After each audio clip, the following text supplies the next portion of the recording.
Halo teman-teman, berjumpa kembali di channel Ice Movies. Kali ini kita akan menyaksikan cerita seorang astronot yang harus bertahan hidup akibat tertinggal sendirian di planet Mars. Kisah bermula ketika sekelompok astronot dari NASA sedang melakukan penelitian di planet Mars, di posisi yang disebut Ares 3. Kelompok tersebut dipimpin oleh Komandan Melissa Lewis. Awalnya penelitian tersebut berjalan lancar, para peneliti juga bisa dengan tenang mengambil sampel batuan Mars. Sorry, what are you doing today, Martinez? Making sure the MAV is still upright? Well, I'd like you to know that visual inspection of the equipment is imperative to mission success. Hingga suatu saat, pusat kontrol memberikan peringatan akan adanya badai yang mengarah ke lokasi mereka.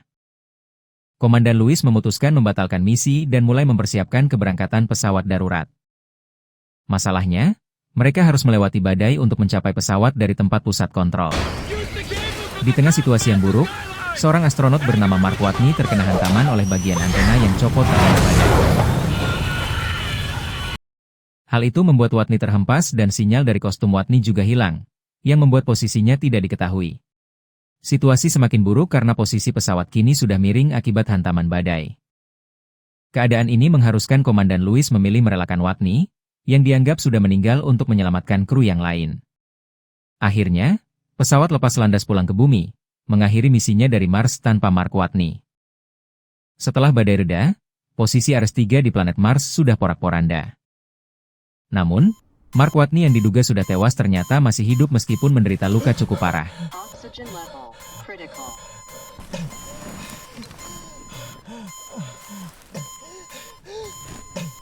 Beruntung, bangunan tempat pusat kontrol masih dalam kondisi baik. Watney pun menggunakannya untuk berlindung dan mengobati lukanya. Dengan perjuangan yang menyakitkan, Watney berhasil mengobati luka di perutnya akibat tertusuk puing besi. Masalahnya kini adalah bagaimana dia bisa bertahan hidup dan dapat berkomunikasi dengan kontrol NASA di bumi. Karena antena komunikasi juga telah rusak, sekarang dia tidak bisa menghubungi NASA di bumi.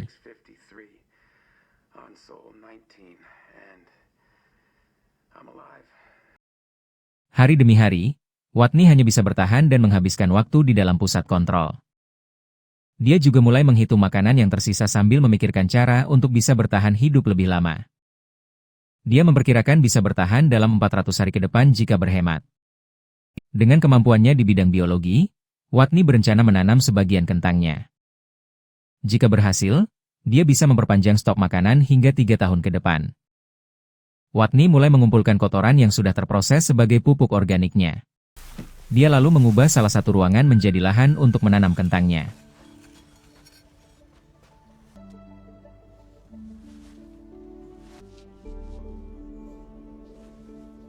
Watney juga membuat alat untuk membakar gas hidrogen dan oksigen, sehingga bisa menghasilkan uap air. Dia memanfaatkan gas hidrogen pada tabung peluncur pesawat yang belum terpakai.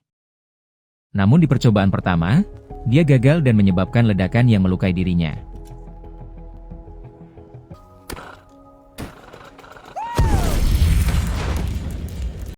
Setelah dicek, ledakan tersebut ternyata akibat dia memasukkan gas oksigen terlalu banyak.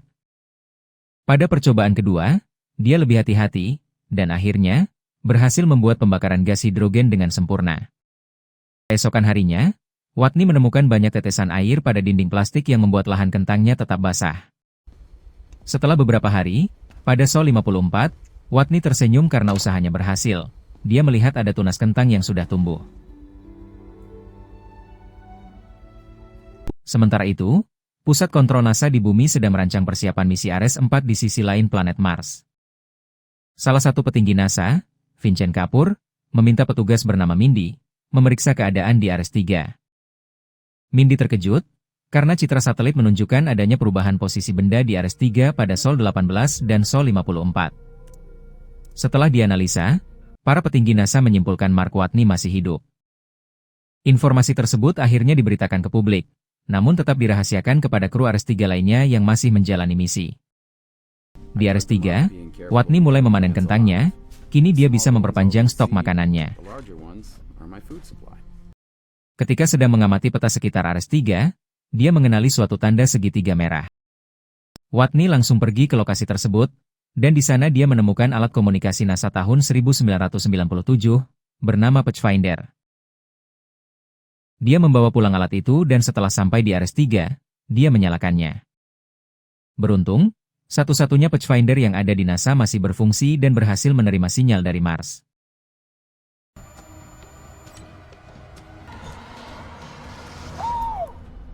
Watney lalu dibimbing untuk bisa menghubungkan Pathfinder ke sistem komunikasi di kendaraan rovernya. Setelah berhasil, kini Watney bisa berkomunikasi melalui pesan teks di kendaraan rover. NASA mengirimkan pesan, akan memberikan suplai makanan sampai ke misi Ares 4 tiba. Setelah perdebatan panjang, Direktur NASA akhirnya mengizinkan memberikan informasi Mark Watney masih hidup kepada kru Ares 3, yang sedang menjalankan misi di stasiun luar angkasa Hermes. I have some news. There's no subtle way to put this. Mark Watney is still alive. Ekspresi kecewa dan rasa bersalah menyelimuti tim Ares 3 terutama sang kapten, Melissa Lewis. Suatu malam di Ares 3, Watney harus mengencangkan tali pengaman pos kontrol karena cuaca buruk. Namun ketika berada di pintu masuk pengendali tekanan udara, tiba-tiba terjadi kebocoran yang mengakibatkan ledakan.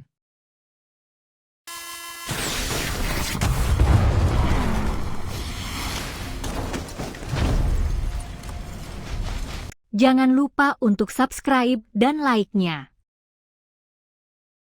Hal itu mengakibatkan seluruh tanaman kentang di dalamnya mati seketika. Dia pun memberitahukan situasi tersebut kepada NASA. Petinggi NASA kini harus kembali membuat rencana baru untuk bisa mengirimkan makanan ke Ares 3. Mengingat Watney sudah tidak bisa memperpanjang stok kentangnya. NASA memulai untuk meluncurkan suplai makanan dengan tabung yang disebut Probi. Akibat terdesak oleh waktu, NASA memutuskan melewatkan waktu uji coba peluncurannya. Peluncuran pun dilakukan, namun roket yang membawa Probi melenceng dan meledak di udara.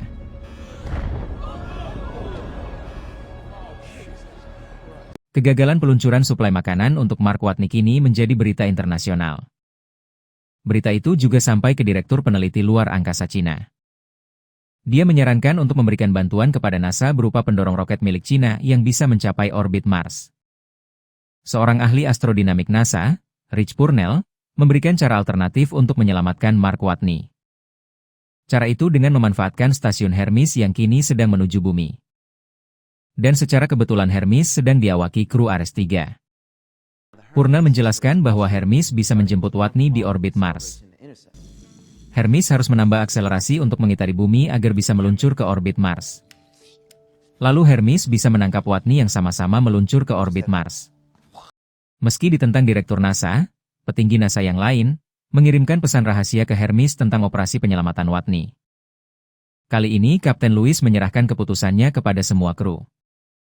Jika ikut, mereka harus menambah misi selama 533 hari, dan jika gagal mengitari bumi dengan sempurna, Hermes akan hancur.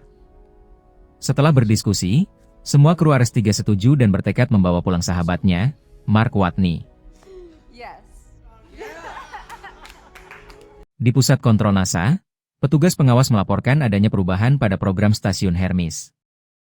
Direktur NASA akhirnya mengetahui bahwa rencana yang dibuat Rich Purnell telah dijalankan oleh Hermes, meski tanpa persetujuannya. Namun, dia tidak punya pilihan selain memerintahkan untuk membawa pulang seluruh astronot dengan selamat. Dengan catatan, orang yang mengirimkan misi rahasia ke Hermes, Mitch Henderson wajib mengundurkan diri.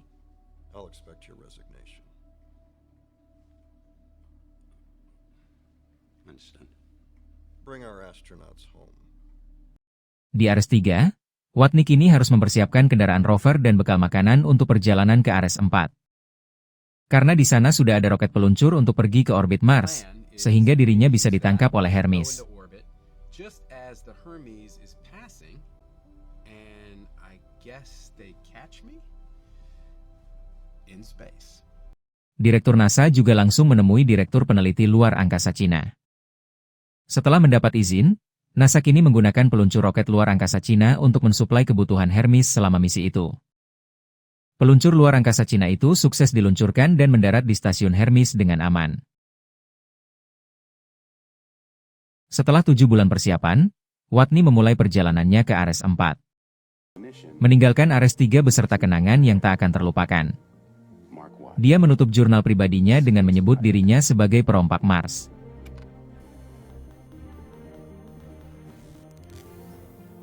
dan tak lupa membubuhkan tanda tangan pada kalender hari yang pernah dilewatinya. Selama 50 hari ke depan, Watney akan berada di rovernya menuju Ares 4.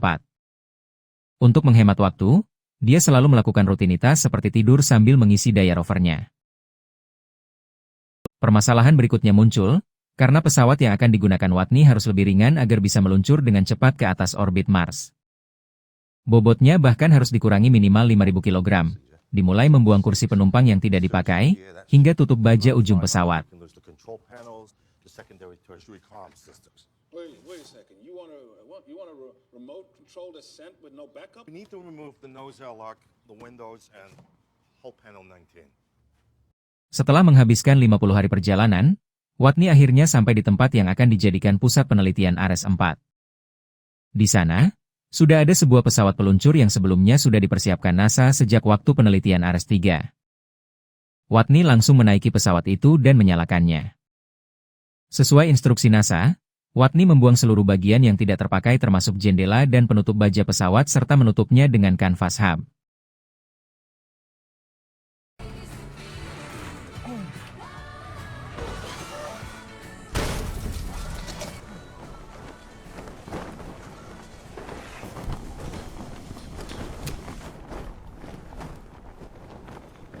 Di stasiun Hermes, Kapten Lewis mengatur rencana penangkapan Watney di atas orbit Mars. Dia menugaskan Martinez untuk mengendalikan pesawat Watney, dan Beck yang akan menangkap Watney setelah dia melontarkan diri dari pesawatnya. Hermes akhirnya tiba di atas orbit Mars. Aksi penyelamatan Watney juga disiarkan secara langsung di berbagai negara.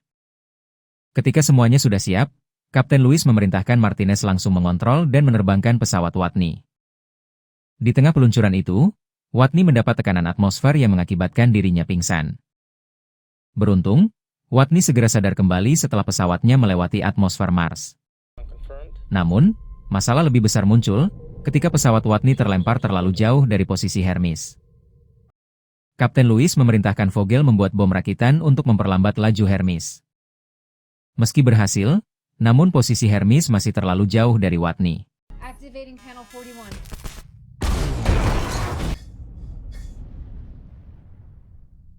Kapten Lewis memutuskan dia sendiri yang akan menjemput Watney. Namun setelah dicoba, panjang tali pengamannya tidak bisa mencapai Watney. A visual on the map.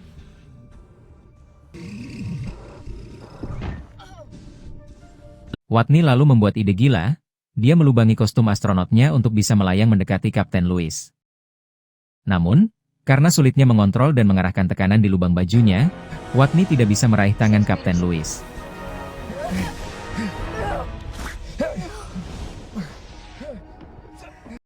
Beruntung dia masih bisa memegang tali pengamannya. Kapten Lewis lalu menarik tali itu, dan akhirnya bisa menangkap Watney. Seluruh kru terharu dan bahagia karena dengan berbagai masalah yang dihadapi, mereka berhasil menjemput sahabatnya. Di pusat kontrol NASA juga terjadi ekspresi luapan bahagia, mendengar Mark Watney berhasil diselamatkan. Setelah tiba di bumi, Mark Watney kini dipercaya untuk mengajar para calon astronot muda di Akademi NASA. Tak lupa, dia membagikan pelajaran berharganya, bisa bertahan hidup di Mars dengan segala masalah yang dihadapinya. Sampai jumpa di cerita yang lainnya. Terima kasih dan semoga terhibur.